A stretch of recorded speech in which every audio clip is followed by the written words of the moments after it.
श्रीमान संतोष कुमार जैन फिरोजाबाद। उनका प्रश्न ये है, मंदिर जी में प्रवेश करने की क्या विधि होना चाहिए, ये हम समस्त श्रावकों को समझाने का प्रयास कीजिए। हमारे संगपति के रूप में चल रहे हैं, आशीर्वाद है। 3 महीने 4 महीने हो गए हैं और निरंतर एक भी दिन ऐसा नहीं जाता कि वो यहाँ नहीं रहते हों बिहार में। आपका प्रश्न है कि मंदिर जाने की विधि क्या होना चाहिए। तो मंदिर जाने की विधि में यही बताया गया कि प्रातः काल उठ करके अपने यूं हाथ देख करके सिद्धों को नमस्कार करें, फिर इसके बाद अपना सुरक्षा कवच करें, फिर स्नान करें, इसलिए कि मंदिर जाना है। स्नान करने के बाद शुद्ध जल से आप शुद्ध वस्त्र पहने और सफ़ेद वस्त्र पहने, पीले वस्त्र पहने, पिंक गुलाबी आदि वस्त्र पहने, पर काले आदि वस्त्र पहन के ना आए। शुभ लेस्या के वस्त्र होना चाहिए, सर्वश्रेष्ठ तो सफ़ेद माने गए हैं।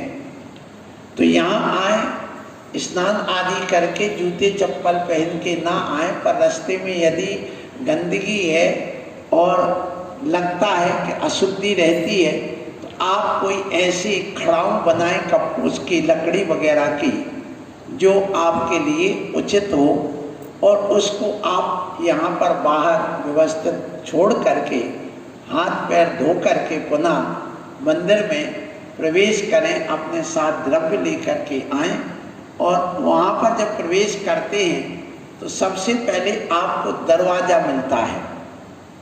तो दरवाज़ा अपने आप में, वहाँ जो हम दरवाजे के नमन करते हैं, तो हमारे यहाँ 9 देवता होते हैं, उनमें एक चैत्यालय नाम का देवता है। यदि आप देरी के वहाँ नमन करते हो तो हमने चैत्यालय देवता को नमन कर लिया। फिर इसके बाद जब आप अंदर प्रवेश करते तो निस्सही निषेधिकाओं को नमस्कार हो। निषेधिका का अर्थ होता है जहाँ पर मुनि की समाधि हुई है, दीक्षा ली है, कोई तीर्थंकरों का जन्म हुआ है, तो उसके अलावा उन्होंने दीक्षा ली है, ध्यान किया है, अथवा जहाँ केशवंश आदि किया है और जहाँ से वह मोक्ष गए हैं, वे सब निषेधिकाएँ कहलाती हैं। मुनि के समाधि के स्थान को भी निषेधिका कहते हैं, वही जाके नसिया जी कहलाने लगती है। सो वहाँ की जो आत्माएं हैं, वहाँ जो स्थान है, उनको निस्सही बोलने से जो भी यहाँ पर व्यंतर आदि देव हैं 3 निकाय के, वो निष्कासित हो जाते हैं, उनको सम्मान मिल जाता है और अपने अंतर मोह राग और द्वेष वह भी हट जाता है। अंदर प्रवेश करते हैं तो ओम जय जय जय 3 बार करते हैं, क्योंकि आपकी तीनों लोकों में जय होती है। और मुखली के हाथ जोड़ करके ऐसे करते हुए नमोस्तु नमोस्तु नमोस्तु कितने बार? 3 बार। बैठ करके 3 बार, फिर खड़े हों, फिर बैठे, फिर खड़े हों, नमस्कार करें, फिर 3 प्रदक्षिणा करें। प्रदक्षिणा दे करके फिर आप भगवान की स्तुति करें और आप जो अर्घ वगैरह लाए हैं वह चढ़ाएं, पर आप अभिषेक पूजन आदि की जो विधि है वह करें, फिर स्वाध्याय करें, एक माला करें, फिर घर जाएं, नियम लेकर के जो 7 नियम अंत में बताए गए वो नियम लेकर के जाएं। 7 नियम आप लोग प्रतिदिन लेते हैं, उन नियमों को लेके जाएं। शास्त्रों का वो पठन सुविधा, अर्थात मैं शास्त्र स्वाध्याय करूँगा। लाभ सत्संगति का, मैं सत्संगति में रहूँगा। सद्वृत्तों का सुयश कह के, अर्थात मैं सद्वृत्ति वाले मुनियों आचार्यों की निंदा नहीं करूँगा, उनकी प्रशंसा ही करूँगा, उनके गुणानुवाद करूँगा। सद्वृत्तों का सुयश कह के, दोष ढांकू सभी का, मैं किसी के दोष उगाड़ूंगा नहीं, बल्कि दोषों को ढांकने की बात करूँगा। बोलूँ प्यारे वचन इनके, यदि दोष दिख जाएंगे तो मीठे वचन ही बोलूँगा, गाली गलौज करके नहीं बोलूँगा। फिर बोलूं प्यारे वचन के आपका रूप जाऊं, घर जा करके मोबाइल खोल करके मैं फिल्मी दुनिया के एक्टर आदि की फोटो नहीं देखूंगा, भगवान आपका ही रूप का ध्यान करूंगा और यह पूजा तब तक नहीं छोड़ूंगा जब तक मोक्ष की प्राप्ति ना हो जाए। यही विधि है आशीर्वाद। ये सकल दिगंबर जैन समाज अभागढ़, जिला एटा, उत्तर प्रदेश, भारत। आचार्य भगवान का मंगल प्रवेश हुआ है, वहीं से लाइव टेलीकास्ट चल रहा है। ये मूल नायक महावीर भगवान की प्रतिमा है जिसकी आप यहाँ से दर्शन कर रहे हैं। सकल दिगंबर जैन समाज अभागढ़ की ओर से आचार्य भगवान के चरणों में 3 बार नमोस्तु नमोस्तु नमोस्तु। और जो भव्य आत्माएं घर बैठ करके यूट्यूब निर्भयवाणी चैनल के माध्यम से इसका आनंद ले रहे हैं, उन समस्त भव्य आत्माओं की ओर से गुरुदेव के चरणों में 3 बार नमोस्तु पढ़ते हुए आज के पहले प्रश्न को लेकर के मैं यहाँ पर बुला रहा हूँ विकास जैन। हमारे शास्त्री वर्ग हैं, बाहर से रहते हैं लेकिन अभी अभागढ़ में है, आए और आज आकर के आज का पहला प्रश्न यहाँ से करें और आकर के अपना पहला प्रश्न करें। महाराज श्री, मेरा प्रश्न यह है कि आपका आज अभागढ़ नगर में भव्य आगमन हुआ, भव्य अगवानी हुई, लेकिन उसके पश्चात मंच पर जब महाराज श्री द्वारा निर्देश दिए गए कि इस प्रकार से समयानुसार कार्यक्रम होंगे, तो उस कार्यक्रम के समयानुसार यदि कोई लोग उपस्थित नहीं होते हैं तो इसमें क्या गुरु वचनों की आसाधना मानी जाएगी या नहीं? कि गुरु ने आज्ञा दी कि इतने बजे आपको आना है और आप नहीं आते तो गुरु आज्ञा का उल्लंघन है का? हाँ, गुरु आज्ञा का उल्लंघन है और यह सदोष माना जाता है, इसलिए गुरु के अनुसार ही काम करना चाहिए। आशीर्वाद। अशोक जैन अभागढ़ से है, आए और अपना आज का अगला प्रश्न करें। श्रीमान अशोक जैन अभागढ़। महाराज जी, मेरा प्रश्न ये है कि हम मंदिर में बैठे हैं, जाप लगा रहे हैं। हाँ। और जाप लगाते लगाते हमको खांसी आई और खांसी में थोड़ा कफ भी आया। जाप हमारी अधूरी है, उस स्थिति में हमको क्या करना चाहिए? देखिए, आपका हम जाप लगा रहे हैं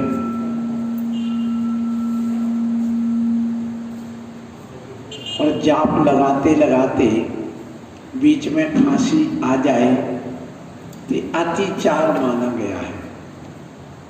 छिंकी देणवा, जमाई देणवा, सुमे मंग चला चले, दिट्ठ चला चले, ये अतिचार, इसके लिए प्रतिक्रमण किया जाता है और एक कायोत्सर्ग किया जाता है। बस इतना है। आशीर्वाद। मेरा व्यक्ति आया, प्रक्षाल करना है उसको, आकर के उसने पहले चरण छुए मूर्ति के, छूने चाहिए या बाद में छूने चाहिए? देखते हैं हाथ पैर धुले हो, नहा के आया हो कि कहीं और स्पर्श न किया हो तो पहले यदि छूता यूं करके तो तत्काल हाथ धोए पुनः, क्योंकि शरीर में यहाँ पसीना आदि हो सकता है।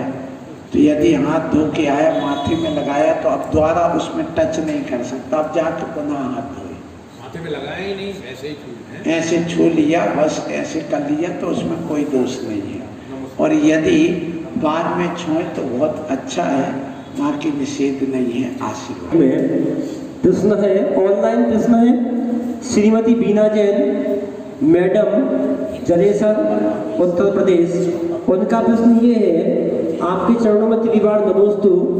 और उनका प्रश्न ये है कि गे से क्या अभिप्राय है? कि गे से अभिप्राय क्या है? देखिए, 7 तत्व होते हैं, 6 द्रव्य होते हैं और 9 पदार्थ होते हैं। तो जो 7 तत्व अपने जैन दर्शन में कहे गए हैं, इन 7 तत्वों में गे, हे और उपादेय, ये 3 चीजें वहां पर कही गई हैं। गे का अर्थ होता जानने योग्य, तो 7 तत्व जानने योग्य हैं। जीवादि प्रयोजन भूत तत्व श्रद्धे दिन माही विपर्यत, तो ये सभी जीवादि प्रयोजन भूत तत्व जे सब गे हैं, जानने योग्य हैं। अब उनमें जो जीव, संवर, निर्जरा और मोक्ष, ये 4 तत्व उपाधि और अजीव, आश्रव और बंध ये हैं। यही इसका अर्थ ये हुआ कि जानने योग्य पदार्थ को ये कहते हैं, छोड़ने योग्य पदार्थ को ये कहते हैं और ग्रहण करने योग्य पदार्थ को उपाधि कहते हैं। आशीर्वाद। हमारे बीच में उपस्थित हो रहे हैं। ऑनलाइन प्रश्न है पदम कुमार जी जैन, ताऊ जी, बरहन, उत्तर प्रदेश, भारत। प्रश्न ये है चिंता और चिंतन में क्या भेद है? चिंता और चिंतन, इनमें जमीन और आसमान का अंतर है, स्वर्ग और नरक का अंतर है। चिंता जीव को खाती है,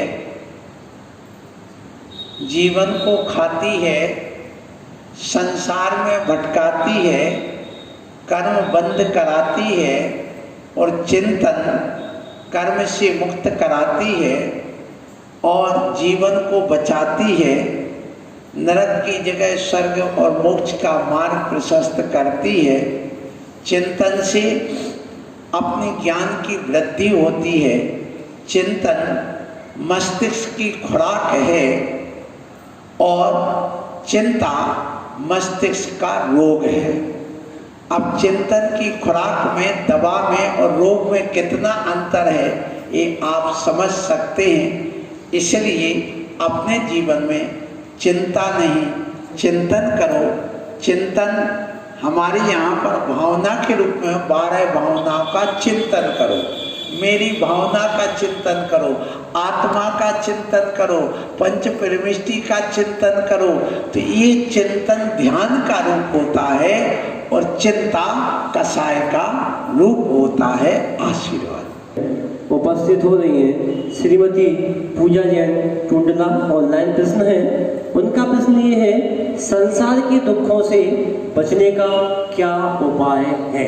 आशीर्वाद। प्रश्नकर्ता को संसार से बचने का उपाय क्या है? तो संसार से के दुखों से बचने का उपाय हमारे आचार्यों ने कहा, मिथ्यात्व छोड़ो, अज्ञान भगाओ, सम्यक को प्राप्त करो, रत्नत्रय को धारण करो और दुख से मुक्ति पाओ। और दुख जो है वह हमारे लिए कैसे आता है? तो कहा गया कि जो अपने अंदर विकल्प जाल हैं वे दुख के कारण हैं और जो विकल्प जाल छूट जाते हैं तो वहाँ सुख मिलता है। सो आप लोग भी उस विकल्प जाल को छोड़ें और उसको छोड़ने के लिए आप रत्नत्रय धारण करें। आशीर्वाद। में उपस्थित हो रहे हैं ब्रह्मचारी संजय भैया, वेरसिया, भोपाल से हैं। उनका प्रश्न करने की ताकत नहीं है लेकिन फिर भी यहीं से कर रहे हैं। उनका प्रश्न ये है मनुष्य भव की सार्थकता किस कार्य के करने से होती है? मनुष्य भव की सार्थकता किस कार्य के करने से होती है? कि मनुष्य जीवन की सार्थकता किस में है? तो मनुष्य जन्म की सार्थकता के संबंध में हमारे आचार्यों ने बताया है कि जो 8 कार्य करता है, कौन कौन से 8 कार्य? देखो, सबसे पहले तो कार्य है कि वह तीर्थ यात्रा करे अपने जीवन में।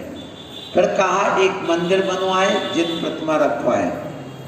फिर कहा जिन पूजा करे। फिर बताया कि गुरुओं को आहार दान दे।